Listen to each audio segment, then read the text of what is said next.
رمضان سے پہلے رمضان کی کیا تیاری ہوتی ہے؟ السلام علیکم ورحمۃ اللہ وبرکاتہ۔ محترم ناظرین، آج ہمارا موضوع ہے رمضان سے پہلے رمضان کی تیاری۔ اس سے پہلے اگر آپ ہمارے چینل پہ نئے ہیں تو ہماری چینل کو سبسکرائب کریں تاکہ ہر آنے والی ویڈیو سب سے پہلے آپ تک پہنچے۔ اب ہم اپنی مقصد کی طرف رجوع کرتے ہیں۔ رمضان سے پہلے رمضان کی کیا تیاری ہوتی ہے؟ محترم ناظرین، اس مقدس مہینے کی حرمت اور عظمت سے کون مسلمان ہوگا جو ناواقف ہوگا؟ اللہ تبارک و تعالی نے اس مہینے کو پوری امت مسلمہ کے لیے سال بھر کے گناہوں کے کفارے کا اور درجات کی بلندی کا ذریعہ بنایا ہے۔ نبی کریم صلی اللہ علیہ وسلم رجب کا چاند دیکھ کر یہ دعا فرماتے تھے: اللہم بارک لنا فی رجب و شعبان وبلغنا رمضان۔ اے اللہ، ہمارے لیے رجب اور شعبان میں برکتیں عطا فرما۔ یا اللہ، ہمیں رمضان کے مہینے تک پہنچا، یعنی ہماری عمر اتنی کر دے کہ ہم اپنی زندگی میں رمضان پائے۔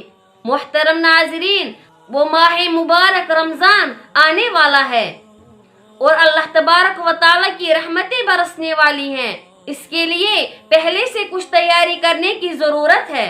رمضان کے ایک ایک لمحے سے، ایک ایک گھڑی سے صحیح طریقے سے فائدہ اٹھائیں، کیونکہ آدمی غفلت کی حالت میں مہینہ شروع کر دیتا ہے اور بات آج سے کل، کل سے پرسوں پر ٹلتی چلی جاتی ہے۔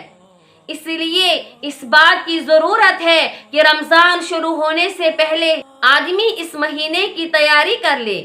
یہ مہینہ روزوں کا مہینہ ہے اور اس مہینے میں راتوں کی تراویح کو سنت مؤکدہ قرار دیا گیا ہے۔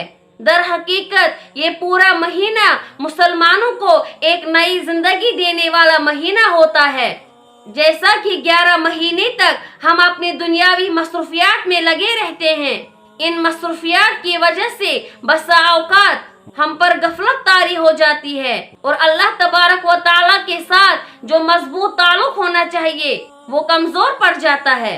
اس لیے یہ بابرکت مہینہ عطا فرمایا گیا۔ 11 مہینوں میں اللہ تعالیٰ کے تعلقات سے دور چلے گئے ہیں، ان لوگوں کو اس مہینے میں اللہ تعالیٰ کے قریب لایا جائے اور اس کی خشیت اور تعلقات میں اضافہ ہو۔ محترم ناظرین، وہ بابرکت مہینہ رمضان آنے والا ہے، اسی لیے ہمیں پہلے سے اس کی تیاری کرنی ہے۔ ہمیں اپنے دلوں کو صاف کرنا ہے، جو ہماری دنیاوی کام کاج ہے اس میں ایک ٹائم ٹیبل بنانا ہے تاکہ ہمیں اللہ تعالیٰ کی عبادت کرنے کا زیادہ سے زیادہ موقع ملے اور اس مہینے میں خوب فائدہ اٹھانا ہے۔ یہ وہ مہینہ ہے جس مہینے میں شیاطین کو قید کیا جاتا ہے، یہ وہ مہینہ ہے جس مہینے میں جہنمیوں کو آزاد کیا جاتا ہے۔ اسی لیے اس مہینے میں زیادہ سے زیادہ فائدہ اٹھائیں اور عبادات، تلاوت وغیرہ میں مشغول رہیں۔ آج کی ویڈیو میں بس اتنا ہی، ملتے ہیں دوبارہ کسی نئے موضوع کے ساتھ۔ اللہ تعالیٰ سے دعا ہے کہ اللہ تعالیٰ ہماری زندگیوں کو دراز کرے تاکہ ہم رمضان کا مہینہ پا سکے اور اللہ تعالیٰ ہمیں رمضان سے پہلے رمضان کی تیاریاں کرنے کی توفیق عطا فرمائے۔ آمین والحمد للہ رب العالمین۔